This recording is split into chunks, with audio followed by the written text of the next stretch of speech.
Alright boys, let's do this. So as a lot of you guys already know, there's some leaked picture of Kevin Levrone 9 weeks out. They're courtesy of RX Muscle. So Dave Palmer was the first one actually to bring them out. He got 2 shots and they're quite telling to say the least. So let's try to geek out a bit about them. So this is Levrone. It is a special case. It is, as a matter of fact, a history-making case by all measures. So take it from Adam and Eve until today, nobody is doing what Kevin is trying to do, and so far he seems to do it successfully, meaning going to do battle at Mr. Olympia, the best stage of bodybuilding ever, that basically represents the very epitome of the muscular development of humanity. And of course, the level did not stay still from the Dorian Yates era, for the Lee Haney's era. So right now, it's pretty much the best level ever, right? And he comes back from the dead at, some say 50, 53, I don't know. He is past 50, that for sure. This is 5 decades. I mean, Homo sapiens, back in the day, for most of our evolution, human males were dying mostly in their 40s. That's why our teeth actually cannot keep up, because the teeth of human beings, as an example, are just made to last for 4 decades and then we just die. Right now, with medicine, with current, I mean, we have all kind of good food, all kind of goodies. Please, people extended their life, so we can geek out about this. And you have this guy who would have been a grandfather, definitely an old man as per last year's centuries metric, coming back to do battle with some youngster who are less than half his age, and he is shocking the hell out of them. And I am shocked looking at this front shot right here. That is reminiscent, that is bringing back memories of 20 years ago, if not even more, right? I was not even lifting at the gym when I knew Kevin Levrone. I was lifting at home with some freaking dumbbells, and this guy was already doing battle versus Dorian Yates in, what was it, Helsinki? Yeah, Helsinki 1992. A lot of people had him winning, but they had to choose one, and they went with Mr. Dorian Yates. As a matter of fact, Kevin Levrone is somehow the reason that pushed Dorian Yates to gain so much mass in '93, because he was so close in Helsinki. He was so close, and you might argue, and I think that somehow Dorian was somehow afraid to losing his newly gained throne after the supremacy of Lee Haney. He was afraid because Kevin was so close, probably by 1 point, that he had to go to the next step to gain tremendous mass, in a sense, and he became a monster in 1993. So indirectly, Kevin Levrone is the reason of that mass revolution, right? Anyway, look at this. I mean, those are distinctive delts. You cannot say they look like that guy, or they look like nobody. They look just like Kevin Levrone. They asked the real deal, Chris Cormier, to tell them how he felt competing next to Kevin Levrone. He said, bro, these delts were coming at you. They were coming at you in a 3D effect, really. I mean, for real, right? He is actually one of the mass monster, genetic marvel of them all. He does not age. Age does not have his number whatsoever. The guys from his era, Flex Wheeler, Sean Ray, Dorian Yates, you can add Ronnie Coleman, of course. With all due respect, most of them look old. Some of these guys have the dead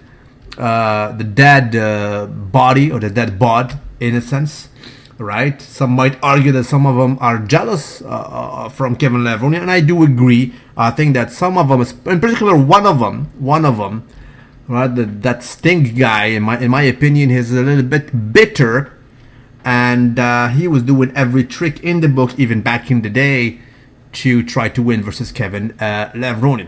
Kevin is a genetic marvel. Why? Because we tend to talk a lot about genetic freaks. We have Big Ramy, we have obviously Ronnie Coleman, and a lot of others. But Kevin Levrone is this.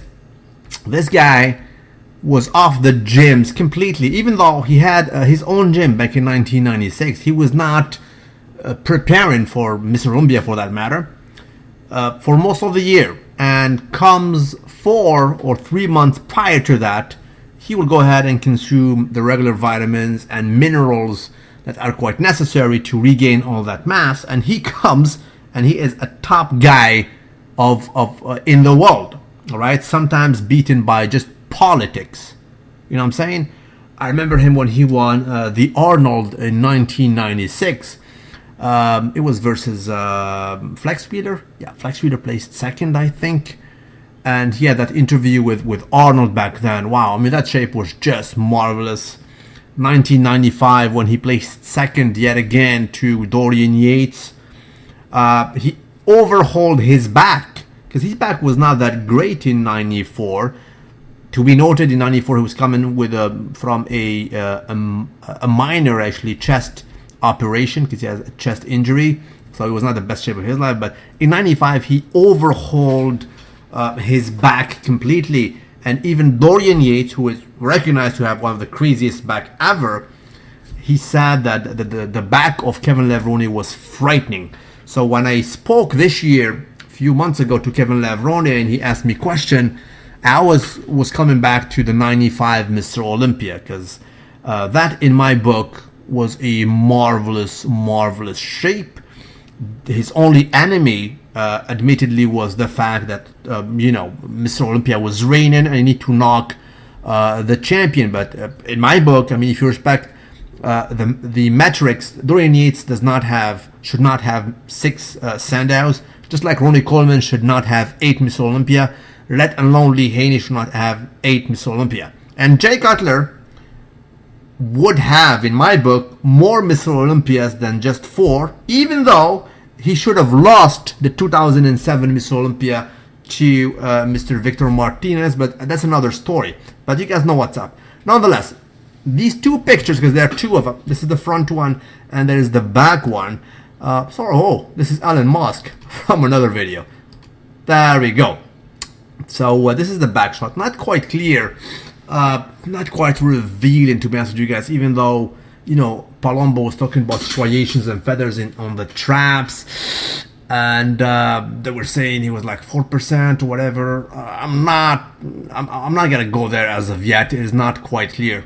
What is actually revealing is more the front, because the 3D is just there. Those chest edges are just magnificent, and the arm that looks like nobody else. He has a very distinctive side chest with his biceps and triceps are just humongous. He looks like Phil Heath from the front when he does the closed hand or the joined hand most muscular pose. They're like twins, but the resemblance stops there. When he does the side chest, it looks just massive. The chest is just popping, it's just 3D. I prefer his side chest to that of Phil Heath. They also geeked out, meaning Palombo and Chris Acito, the technician who was his guest today, about the fact that Phil Heath most likely will be stressed this year, because Phil Heath, his company that he was part of, namely Gifted Nutrition, is no longer belonging to him. He retrieved himself from that company. And as a matter of fact, I read the interview he made, and he made pretty much no money with that company. So it was a losing venture for him, in a sense. He actually lost money in that. And Acito stressed that he would probably be stressed, in a sense, even though he made $400,000 last year from the Olympia win. But since he was pretty much solely, as far as I know, correct me if I'm wrong, he was solely promoting only Gifted Nutrition, so he get no promotion money whatsoever. And that's quite detrimental. If you're like, the Mr. Olympia title holder, and you're not monetizing that title, you're not basically banking on it, it is not quite efficient. It is not quite efficient, and you can guess and you can bet, and I do bet, that the retired Jay Cutler is making tons of money right now with his promotions, with his companies, and so on and so forth. Plus, add to that Phil Heath was stressed by the fact that that company was not making money, and he also started a new shoes company. He has like a shoe to sell, right? That's it. So that might basically play a negative role into his prep. We will see how it goes. Now, is Kevin Levrone a threat? I don't know. Kevin is in uncharted territory, but you know what? I saw some other, just his face. Dude is not age. His skin is still tight. I would not be surprised that a lot of top guys are being stressed right now by this leaked picture, and he's already looking this way 9 weeks out. Back in the day, nine weeks out, he looked like he didn't even lift, right? He was just preparing from 3 weeks, right? He was consuming the anabolic chicken just for 3 weeks, but this is him right now. This is real life, and no matter what, if he continues, if he surfs on this momentum that we're seeing right now, he will get even better, more 3D, more muscular maturity. Who knows? He would bring, the big bad muscle that Sean Ray was talking about, referring to Ronnie Coleman. Was it in 2004? 2004, I think. He said he has a big bad muscle. Maybe he will bring that muscle maturity to an uncharted territory, right? Because even, let's say, Dorian Yates, when he was all messed up in 1997, some body parts were the best ever, specifically his back. I think that his back got even better, even though he messed up the whole rest. He has his arms messed up, his chest, bubble gut, and so on. So you never know. This is an old muscle that rested for 13 years, and he's coming back from the dead to do battle and to frighten the young cats. This is Mr. Kevin Levrone, absolutely to be saluted. Tell me what you guys think about it. And again, the back, unfortunately, the angle is not revealing enough. I cannot, I cannot speculate on it, because this is the strongest point, actually, of Phil Heath. Phil Heath, the narrow guy, mysteriously, his best asset right now is not the 3D from the front, because Sean Rodden can do battle from that side. It is rather the back. And ironically enough, it was his weakness. When Phil Heath started, he won like 2 pro shows, and then he jumped into Mr. Olympia. They told him two things. One, you're too small, which is true back then. Secondly, your back is weak. So he retrieved himself completely, I think, for like 2 years, and he concentrated on his back. And with the help of Henny Rambod, basically he created one of the most 3D back ever. And Kevin has to basically confirm, and he has to bring a solid back resembling that of 1995, or hopefully better. That's what's up. Salute you wherever you is on a nightly basis, baby, please.